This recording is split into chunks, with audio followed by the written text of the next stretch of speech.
자, 안녕하십니까 여러분. 논리로 푸는 영어 잉글로직스 이세호 선생입니다. 자, 오늘은 잉글로직스 5번째 시간이고요. 지난 시간에 이어서 오늘은 반전 구조와 문제 해결 구조에 대해서 한번 배워보도록 하겠습니다. 자, 지난 시간에 우리는 일반적 개념, 즉 핵심적 개념이 문장 처음에 등장하고 그 이후에 구체적 사례를 등장시킴으로써 맨 처음에 논지를 강화시키는 이른바 얘기하는 연역적 구조에 대해서 배웠었고요. 두 번째로는 구체적 사례를 위에서 제시하고 밑에서 일반적 개념을 끌어내는 귀납적이라고 부르는 구조에 대해서 배웠습니다. 자, 이 두 구조에 대한 학습 여러분 열심히 하셨죠? 자, 그러면 오늘은 다음 구조 얘기로 한번 넘어가 보도록 하겠습니다. 자, 먼저 우리는 개념의 반전이 일어나는 걸 이른바 얘기하는 변증 구조에 대해서 먼저 알아보도록 하겠습니다. 자, 뭐가 일어난다고요? 네, 반전이 일어나죠. 그 얘기는 맨 처음에 이야기한 개념 자체가 글의 핵심적 개념이 아니라는 얘기인 겁니다. 만약에 일반적 개념이라는 곳에서 특정한 대상에 대해서 긍정적인 평가를 내렸다면요, 이 글은 뒤에서는 부정적인 얘기를 해주게 될 거고요. 혹은 특정한 조건에서는 어떻다라는 얘기를 해주게 된다면 다음 조건, 그러니까 그 이외의 조건에서는 다른 상황이 벌어질 수 있더라, 이렇게 얘기를 해주는 글이 될 겁니다. 자, 그럼 선생님이 예전 수업을 했을 때 얘기를 했었죠. 글 전체가 반전이 일어나게 된다면 글의 핵심 내용은 어디에 존재한다고요? 네, 반전 부분에 글의 핵심 내용이 존재하게 된다는 겁니다. 자, 그럼 그러한 형태가 글 전체에서 우리가 일어났을 때 마찬가지로 이 개념 반전 부분이 이 글의 핵심적 내용을 형성하는구나, 이렇게 우리는 생각을 하셔야 된다, 이 얘기인 겁니다. 내 말 이해가시죠? 그런데 이러한 글들은 보통 반전이 일어나고 난 이후에 글을 쓰는 방식이 보통 두 가지로 갈라집니다. 자, 첫 번째는 절충적 개념을 통해서 이른바 얘기하는 합을 이끌어내는 방식이 있고요. 두 번째로는 그 뒤에 단순히 구체적 사례를 제시하는 방식이 있습니다. 자, 첫 번째 사례 같은 경우에 예를 한번 들어볼게요. 사람들이 일반적으로 백조는 하얗다라고 생각을 합니다. 그런데 까만 백조도 있었어요. 자, 그러면 절충적 개념에서는 맨 처음에 얘기한 일반적 개념과 개념 반전이 합쳐지면서 논리를 이끌어내는 부분이 등장하게 됩니다. 그렇기 때문에 절충적 개념에선 백조라고 해서 항상 하얀 것은 아니에요 라는 결론을 이끌게 되겠죠. 그에 반해서 구체적 사례에서는 어제 내가 까만 백조 봤거든요, 이 정도의 얘기로 글 전체가 진행이 되어 간다는 겁니다. 그러면요, 절충적 개념은 이 일반적 개념과 개념 반전을 합쳐놓은 것이기 때문에 상당히 중요한 개념으로서 우리가 이해할 수가 있겠지만, 그냥 단순히 어제 제가 봤거든요 정도에서는 글 전체의 핵심적인 어떠한 부분이 등장하진 않는다, 우리가 이렇게 생각을 하실 수가 있다라는 겁니다. 자, 이 얘기를 오른쪽에서 좀 더 구체적으로 한번 해보자라는 겁니다.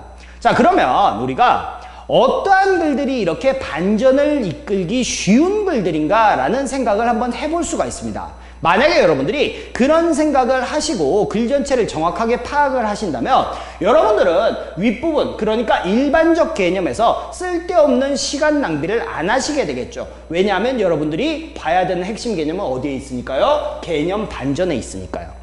그러니까 여러분들은 어떤 글들이 과연 이러한 반전을 이끌기 쉬운 글들인지 거기에 대해 반드시 이해를 하셔야 됩니다. 첫 번째로 이런 반전을 이끌기 쉬운 글들은요, 사람이나 집단의 인식과 관련된 문제이기 쉽습니다.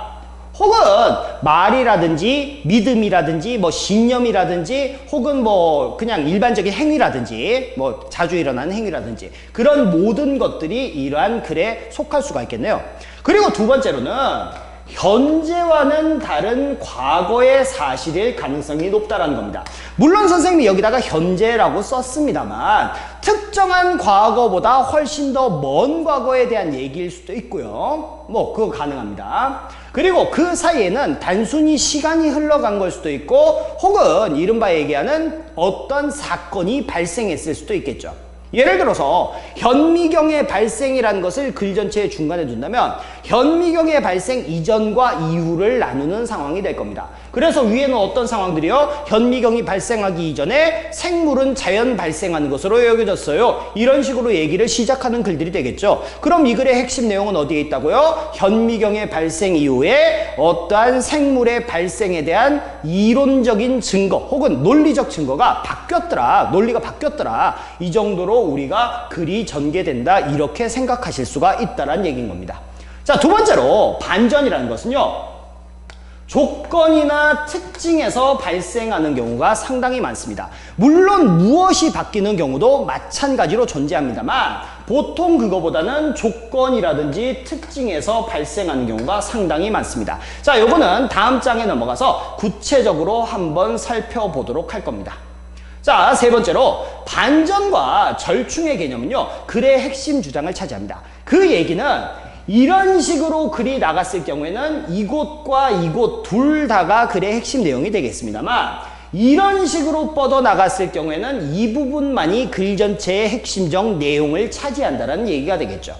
다음으로 정과 반, 그러니까 일반적 개념과 개념 반전을 합쳐봄으로써 그냥 우리가 이게 맨 처음에 얘기한 일반적 개념이 확장됐구나 라고 생각할 수도 있고 그렇지 않으면 일반적 개념을 아예 버려버리고 개념 반전만을 가지고 글 전체의 핵심 개념을 형성하는구나 이렇게 생각해 보실 수도 있다라는 겁니다. 자, 그러면 이 두 가지 반전을 만드는 방식과 정반을 합치는 방식에 대해서는 다음 장에서 한번 알아보도록 하겠습니다. 자, 첫 번째로 이 조건과 특징을 변화시킴으로써 반전을 이끌어내는 방식에 대해서 한번 알아보겠습니다. 자, 선생님이 아까 전에 물론 무엇이 바뀌는 경우도 있다 이렇게 얘기를 했습니다. 자, 선생님이 한번 잘 드는 예시를 한번 들어봅시다. 자, 첫 번째로요. 생물은요. 더울 때는요. 땀을 흘려요. 라는 문장이 이 글 전체의 일반적 개념을 한번 형성했다고 해봅시다. 자, 그러면 이 생물이 무엇에 해당하는 거고 더울 때라는 것이 조건이면서 땀을 흘린다는 것이 특징이 되겠죠. 그러면 이 글에서 우리는 반전을 어떤 식으로 형성할 수 있을까요? 첫 번째, 생물이라는 무엇을 변화시킴으로써 반면에 무생물은요 이런 식으로 반전을 형성시킬 수도 있겠죠. 그러면은 아예 무엇이 바뀌어버리기 때문에 뒤에 있는 내용 자체가 완전히 다 변화되게 될 겁니다. 자, 또한 더울 때라는 개념을 변화시킴으로써 평상시에는 혹은 추울 때는 이 정도의 개념 전환, 즉 조건 변경을 이끌어낼 수도 있을 겁니다. 그러면 만약에 생물이 그러면은 추울 때는 어떻게 할까요? 라는 얘기로 그러면 조건이 바뀌니까 특징 자체도 완전히 변화되어져 버리게 되겠죠. 자, 그리고 마지막으로 그냥 단순히 특징을 바꿔버리는 경우도 있습니다. 어떤 식으로요? 땀을 흘리지 못하는 생물도 있어요. 라는 얘기로 글을 전환시킬 수도 있겠죠. 그러면 여기서 나올 수 있는 개념은 무생물은 날이 더우면은 어떤 식이 될까요? 뭐 부피가 확장된다든지 물론 큰 의미는 없는 글이 되겠죠. 자, 그렇거나 혹은 생물은 평상시에는 혹은 추울 때는 어떻게 하는가, 혹은 생물 중에서 더울 때 땀을 흘리지 않는 생물은 어떤 것들이 있느냐, 대충 이런 얘기들이 글 전체의 핵심적 내용을 형성하게 될 겁니다. 그것이 바로 개념 반전이라는 것이죠. 그러면 이런 얘기들이 뭐 가장 그럴듯한 얘기를 한번 찾아볼까요? 평상시에는 혹은 추울 때는으로 한번 해봅시다. 추울 때는 어떤 식으로 대처하느냐? 생물이 더울 때 땀을 흘린다는 거는 더위에 대한 대처였어요. 그죠? 그럼 생물이 추울 때는 어떻게 하느냐? 모공을 수축시키더라. 뭐 이런 얘기로 한번 나갔다고 한번 해봅시다. 자, 자, 그러면 이게 절충적 개념으로 얘기가 만약 흘러 들어간다면요. 어떤 식이 되겠어요? 생물은 온도 변화에 대해서 서로 다른 방식으로 대처를 하더라. 이런 식의 얘기들을 끌어낼 수가 있을 거고요. 그렇지 않고 그냥 단순히 구체적 사례로 들어간다면 며칠 전에 추우니까 제가 이 구스범프, 소름이 돋았어요. 뭐 이런 식으로 얘기를 하실 수도 있겠죠. 자, 두 가지 다 가능한 형태가 됩니다. 여기에서 가장 중요한 건 여러분들이 일반적 개념을 봤을 때 어떠한 방식의 개념 반전이 일어날지 예상하실 수가 있어야 된다는 거고요. 그것이 글 전체에서 확인이 되어 들어가야 된다는 점일 겁니다.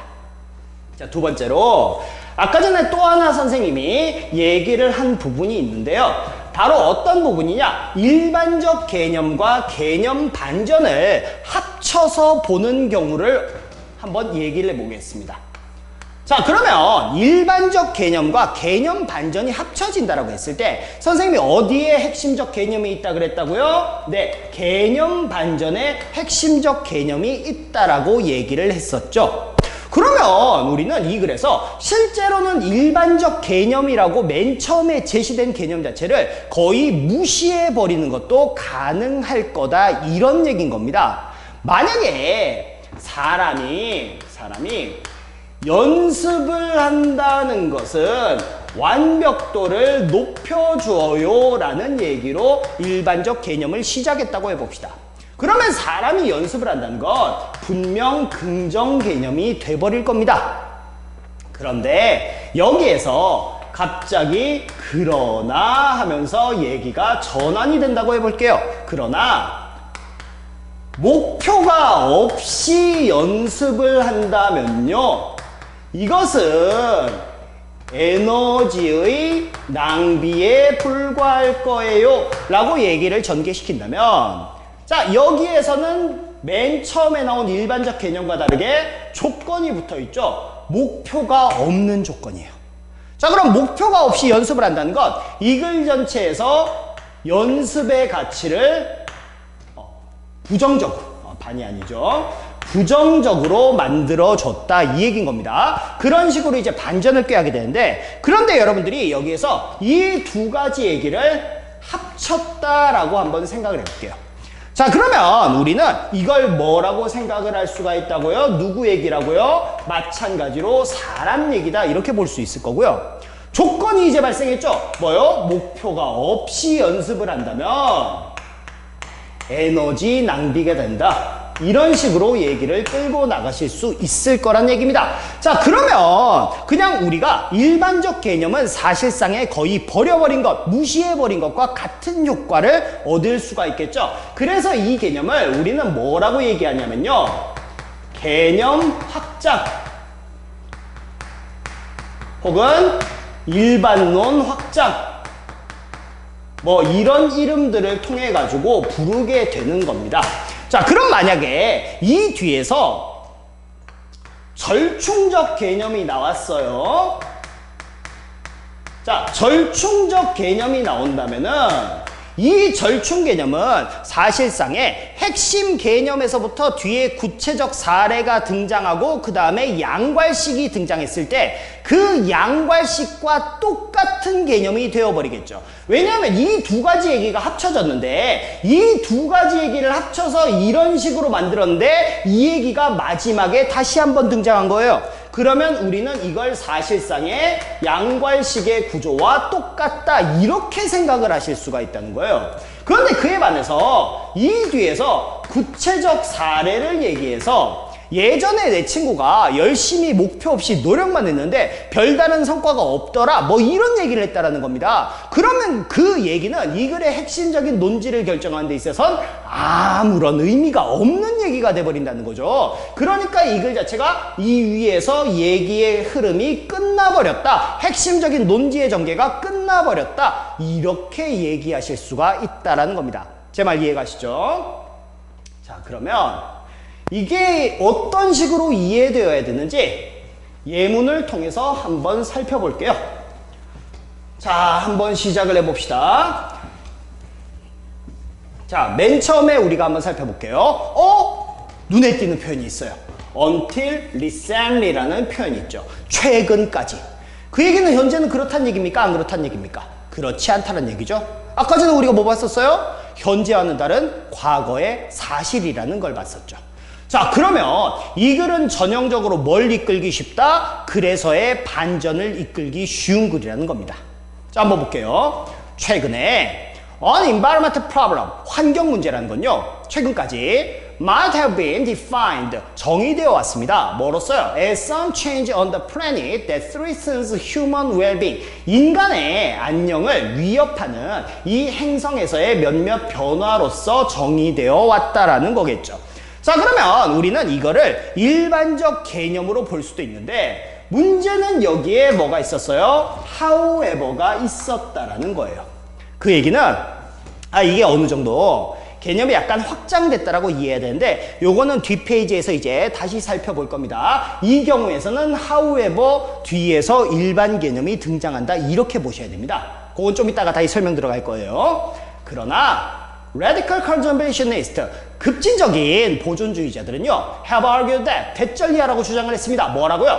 우리가 need to extend our concern, 우리의 걱정 혹은 우려, 관심을 확장시켜야 된다. 이렇게 주장을 했죠.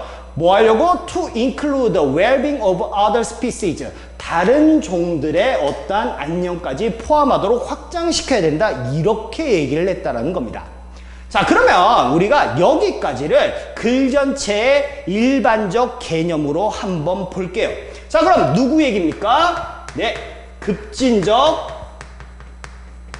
보호주의자 혹은 보존주의자에 대한 얘기겠죠. 자, 급진적 보존주의자의 특징은 뭡니까? 네, 그렇죠. 환경 문제를 다른 종에 대한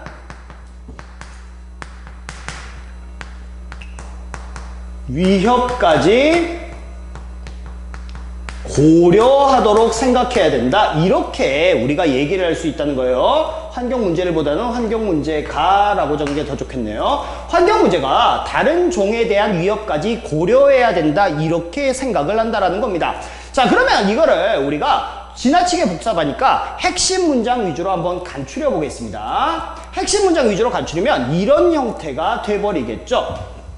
자, 그러면 여기에서 이제 무슨 얘기가 등장하느냐? 바로 however라는 녀석이 등장해 버린다는 거예요.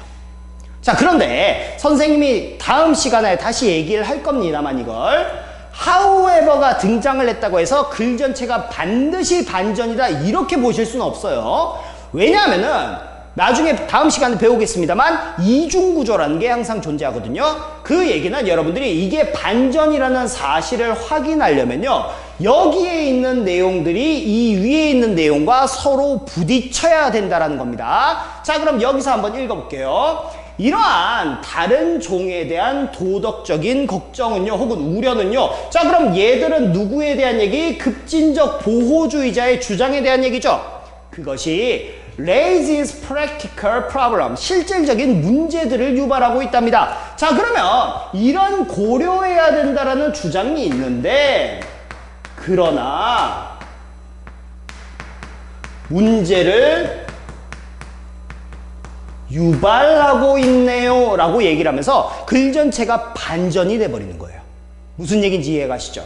자, 그러면 여기까지 얘기가 확장이 되면 환경 문제가 다른 종에 대한 위협까지 고려해야 된다라는 급진 보호주의자들의 주장은 문제를 유발해요 라고 얘기가 바뀌어버리게 되는 거죠. 자, 그럼 핵심 내용은 어디에 있다고요? 여기가 아니고 바로 여기에 있다는 거죠.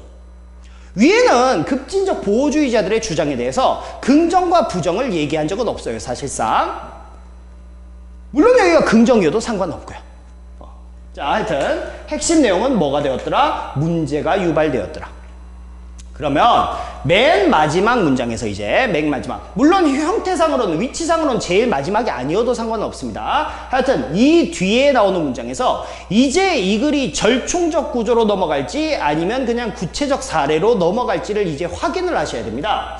자, 맨 마지막 이제 한번 볼게요. 그런데 맨 마지막에 therefore라는 연결어가 나왔네요. 그러면 우리는 이것이 단순 사례가 등장하기보다는 절충적 개념이 등장할 가능성이 훨씬 더 높다, 이렇게 생각을 하실 수가 있겠죠. 그러므로 it is likely that 대절 이해하기 쉽습니다. There will be continuing disagreement over exactly what an environmental problem is. 이러한 환경 문제가 무엇인지에 대한, 정확히 무엇인지에 대한 끊임없는 의견 불일치가 존재하기 쉽다, 이렇게 얘기를 했었죠. 왜요? 아까 전에 만약에 이러한 급진적 보호주의자들의 주장이 문제를 유발하지 않았더라면요, 이러한 문제 상황이 나오지 않았을 거란 얘기입니다. 그런데 얘들의 주장이, 이분들의 주장이 문제를 유발했기 때문에 결국엔 뭐가 발생했다고요? 의견의 불일치가 발생했구나, 이렇게 우리가 얘기를 할 수가 있죠. 그렇기 때문에 이 부분은 절충적인 주장으로서 글 전체의 핵심적 내용을 차지할 수도 있다라는 겁니다. 이해가시죠? 무슨 얘기인지. 자, 그럼 이제 다음 얘기로 한번 넘어가 봅시다. 자, 아까 전에 선생님이 그냥 급진 보호주의자들이 환경 문제가 다른 종에 대한 위협까지 고려해야 된다, 이렇게 그냥 최초의 일반적 개념을, 최초 논지를 형성하고 말았어요. 그런데 요게 왜 그런 식으로 나오는지 한번 확인을 해볼게요. 자, 여기서는 더 작은 반전의 구조가 실제로는 사용되는 겁니다. 뭐냐면요, 맨 처음에 최근까지라고 얘기를 했습니다. 최근까지 환경적 문제는 인간에 대한 것으로 정리됐어요, 이렇게 나오죠. 그러면 이 글 전체는 뭐에 대한 얘기? 네, 그렇죠. 환경 문제에 대한 얘기다 라는 사실은 우리가 모두 알고 있어요. 무엇에 대한 얘기인지. 조건은 뭡니까? 뭐 조건은 특정적으로 지금 나오진 않죠. 자, 그럼 특징은 뭐예요? 인간에 대한 위협으로 정의되었더라, 이 얘기가 나오는 겁니다.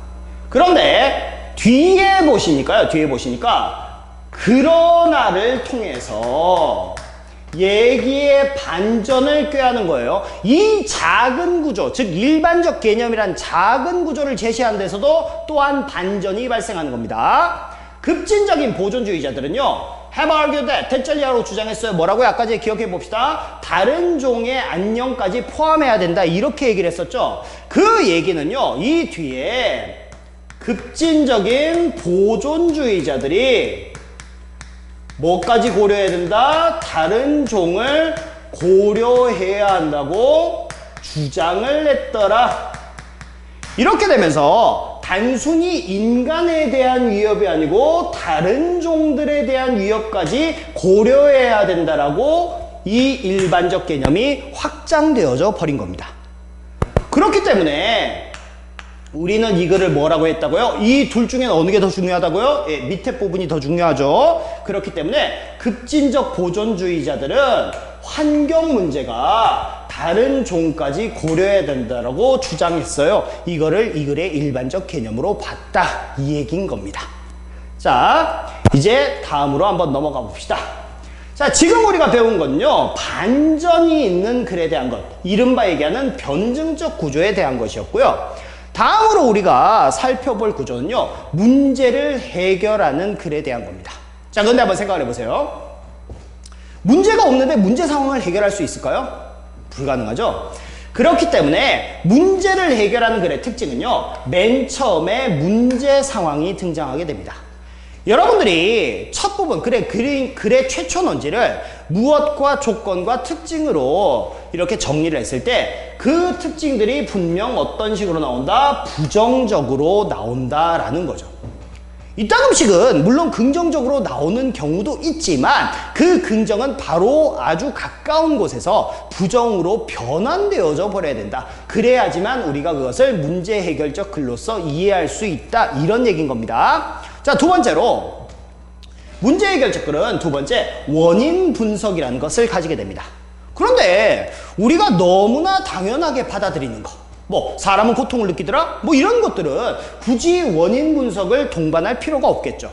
자, 그런 경우에는 원인 분석은 삭제될 수도 있더라, 이런 얘기인 겁니다. 자, 세 번째로는 해결책이라는 것이 제시가 되는데, 자, 선생님이 처음 시간에 얘기했었죠. 글이라는 거는 왜 쓴다고요?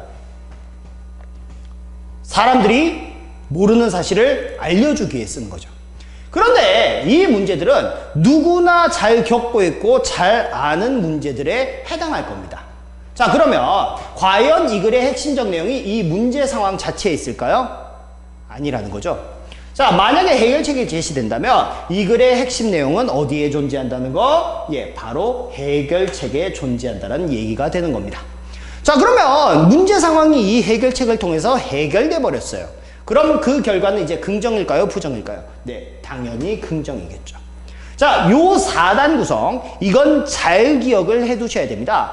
왜냐하면요, 나중에 여러분들이 이걸 통해서 이 순서 문제라든지, 그렇지 않으면 문장 삽입 문제들을 푸는 경우가 상당히 많습니다. 혹은 그렇지 않으면 어휘 문제에서도 이러한 방식들을 적용해서 푸는 경우들이 상당히 많아요. 그러니까 요 4단 구성은 우리가 반드시 기억을 해놓도록 합시다. 자, 그래서 오른쪽으로 이제 넘어가서 좀 더 구체적으로 살펴볼 텐데요. 아까 전에 선생님이 뭐라고 그랬어요? 최초의 논지가 반드시 부정적이어야 된다, 이렇게 얘기를 했었죠. 그런데 아까 전에 우리가 살펴봤던 예시와 마찬가지로 이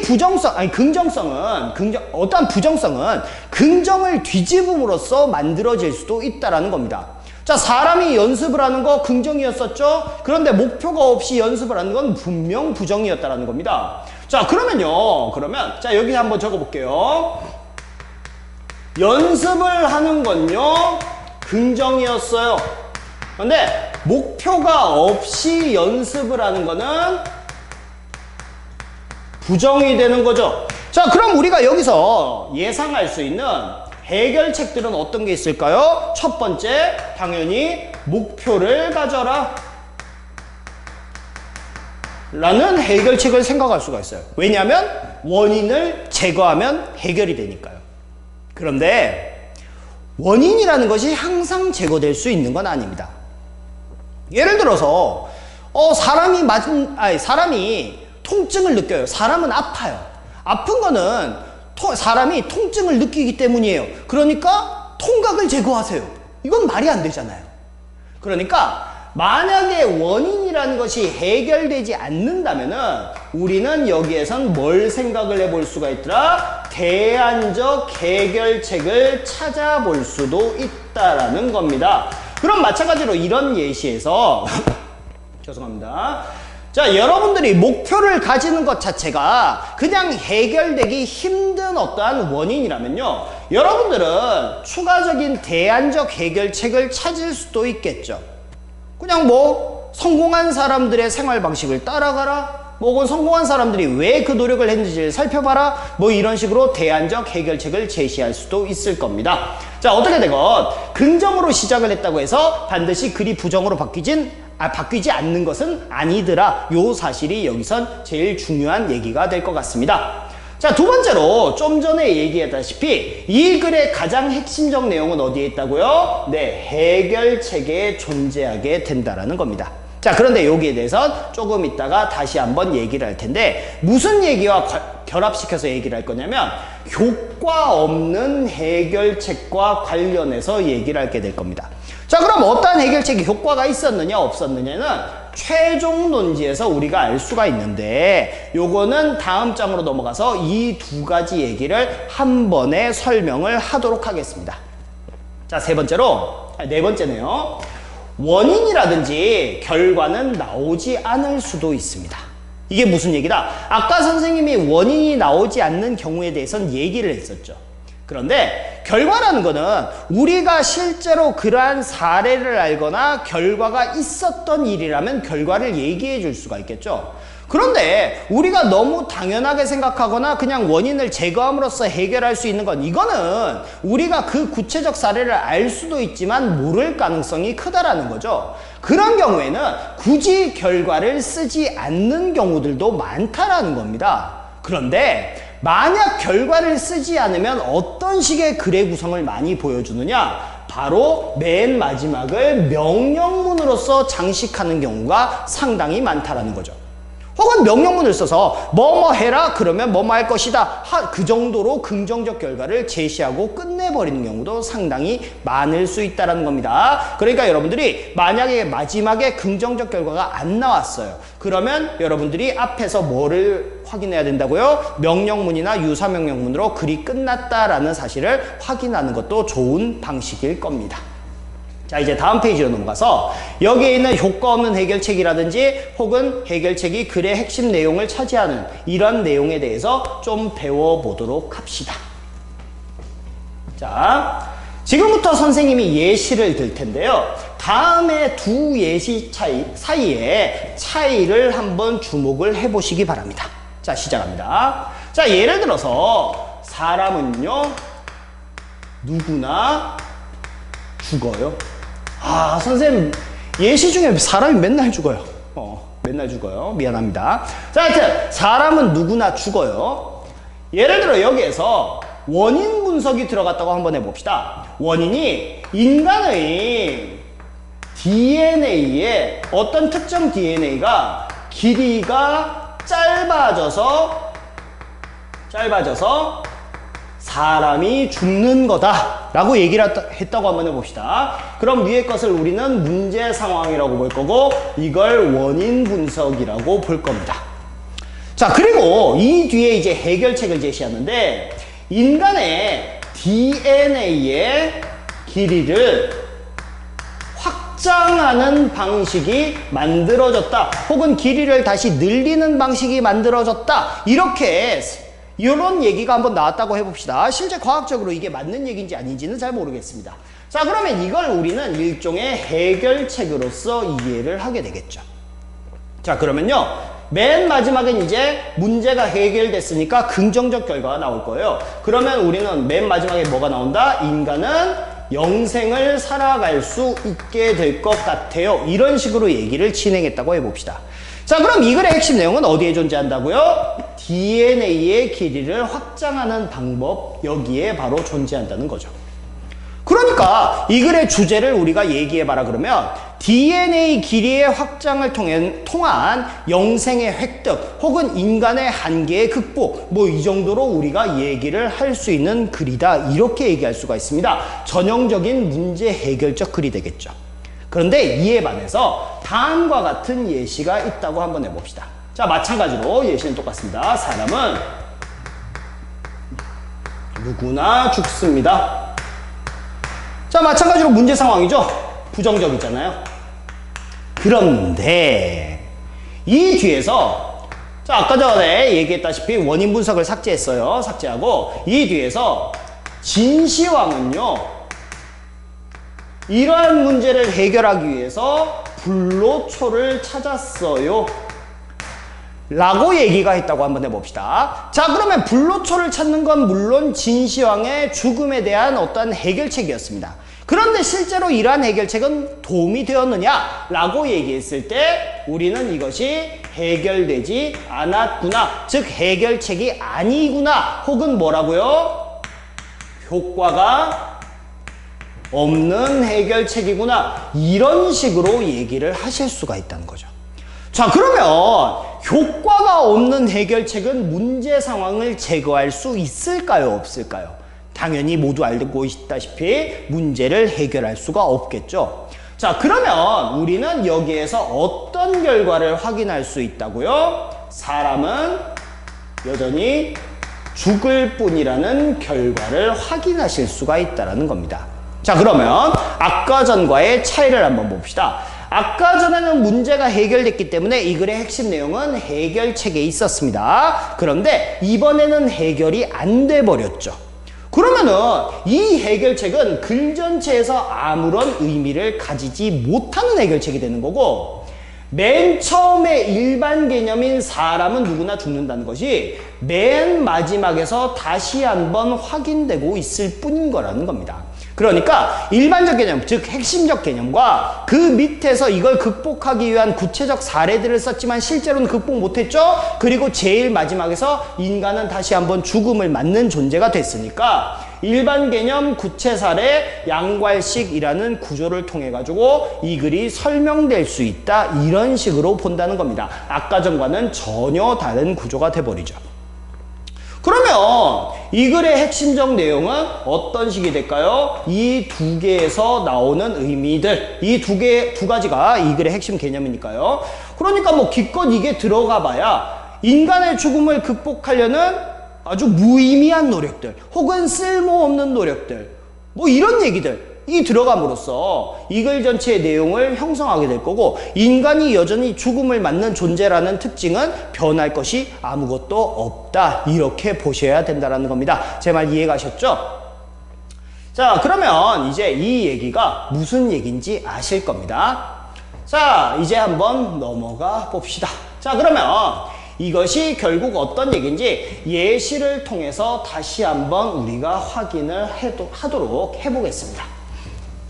자, 역시 마찬가지로 한 페이지 전체에 꽉 차 있는 글이죠. 자, 이제 한번 이 글을 분석을 해봅시다. 이 글을 분석해 봅시다. 우리가 제일 위에서 한번 이 글의 내용을 확인해 볼게요.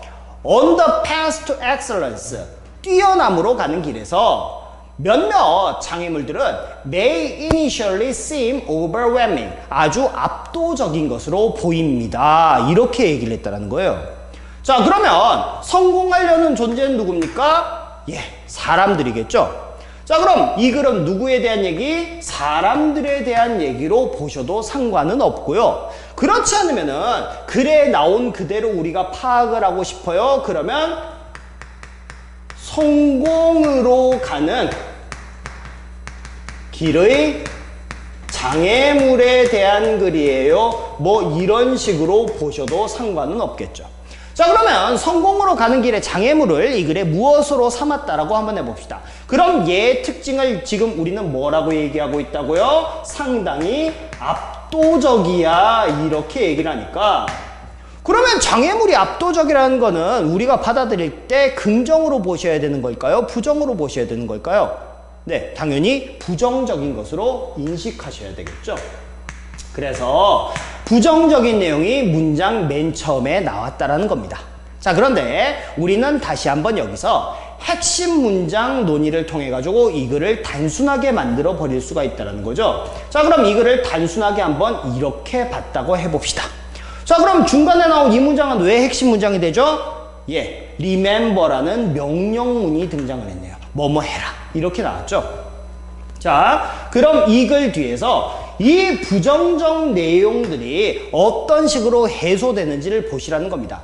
만약에 your commitment becomes weak, 너의 어떤 거란 결심이 약해진다면요. 약해진 이유는 당연히 이 장애물이 너무 압도적이기 때문에 그렇겠죠. 그렇다면 remember your dream, 너의 꿈을 기억하고 왜 그것이 너에게 중요한지를 기억하세요. 이렇게 얘기를 했다는 거예요. 자, 그럼 이렇게 느껴질 때 너의 꿈의 중요성을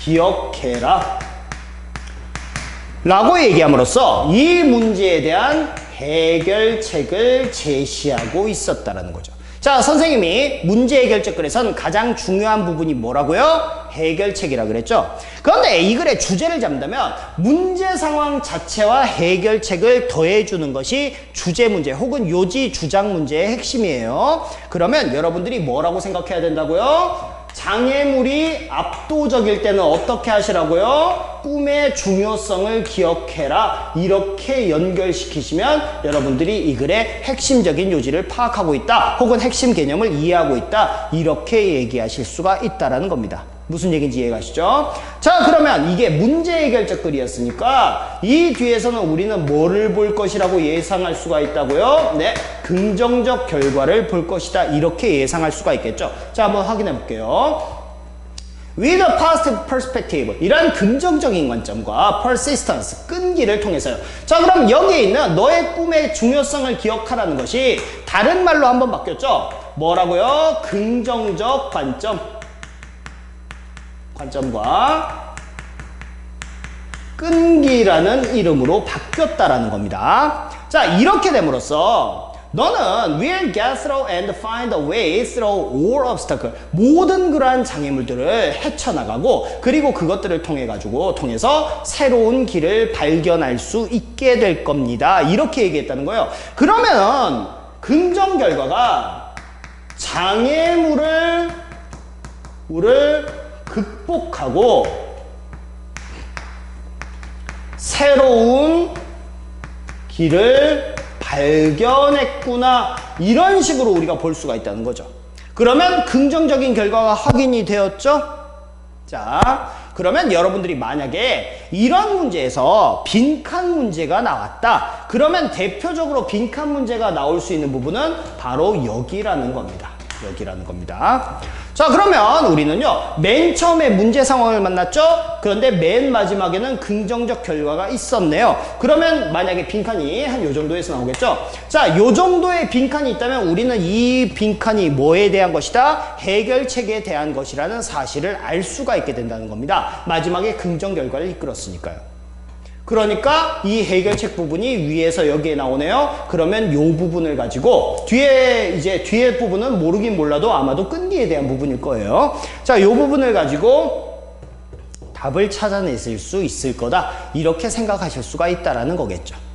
제 말 이해가시죠? 만약에 이 뒷부분이 부정적 결과였다? 그러면 우리는 중간에 있는 뭐 해결책 이런 것들은 볼 필요도 없다라는 거예요. 맨 처음에 부정적 성향으로 돌아가서 이것들이 그냥 내려온다, 이렇게 생각을 하시면 된다는 얘기입니다.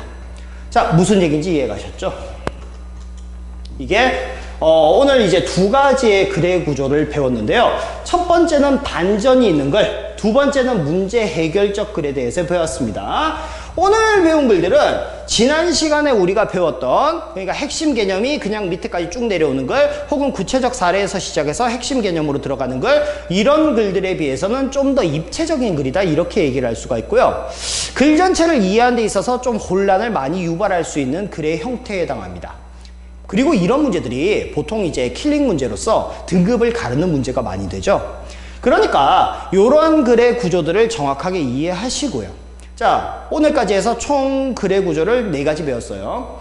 자, 다음 시간에는 글 구조 마지막 시간으로서 이제 뭐 서사 구조라고 부르는 흐름에 따른 글하고요. 그 다음에 이중 구조에 대해 배울 텐데, 이중 구조는 글의 기본관념은 아니고 이제 어떤 다른 글의 변형 형태를 이해하기 위해서 배우는 거니까 큰 부담은 아마 없으실 것 같고요. 상당히 수업이 짧게 끝나는 그런 수업이 되지 않을까 싶습니다. 자, 다음 시간까지 해서 글 구조 마무리 짓고 그 다음부터 이제 실제 우리가 문제를 어떤 식으로 풀 건지 그거에 대한 얘기를 좀 진행하도록 해 볼게요. 자, 오늘 수고 많으셨고요. 여러분들 오늘 배운 내용도 반드시 복습해 주세요. 무슨 얘기인지 아시겠죠? 자, 오늘 여기까지 하겠습니다. 수고하셨습니다.